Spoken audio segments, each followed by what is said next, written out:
বাংলাদেশ থেকে আসা অবৈধ অভিবাসী সন্দেহে ভারতের আসামের প্রায় 150 জনকে আটক করেছে রাজ্য পুলিশ। রোববার গুয়াহাটির আশেপাশে এলাকাগুলোতে অভিযান চালিয়ে তাদের আটক করা হয়।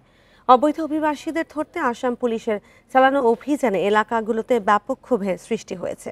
এর প্রতিবাদ জানিয়ে বিক্ষোভ করেছে অনেকে। এই ঈদে জামা জুতো অ্যাক্সেসরিজের ডিসকাউন্ট। ভারতীয় সংবাদ মাধ্যম টাইমস অফ ইন্ডিয়া জানায়, বর্তমানে আটককৃতদের নথিগুলো যাচাই বাছাই করে দেখছে পুলিশ। আটকের পর তাদের বিরুবাড়ির পুলিশ রিজার্ভ ক্যাম্পে নিয়ে যাওয়া হয়। সেখানে প্রয়োজনীয় কাগজপত্র নিয়ে উপস্থিত হয়ে আটককৃতদের মুক্তির আবেদন জানায় তাদের পরিবারের সদস্যরা। কর্তৃপক্ষের বিরুদ্ধে হয়রানির অভিযোগ আনেন তারা। অবৈধ অভিবাসীদের ধরতে সম্প্রতি রাজ্য এবং কেন্দ্রশাসিত অঞ্চলগুলোতে 30 দিনের সময়সীমা বেঁধে দেয় ভারতের স্বরাষ্ট্র মন্ত্রণালয়। এরপরই বিভিন্ন রাজ্যে অভিযান চালায় পুলিশ।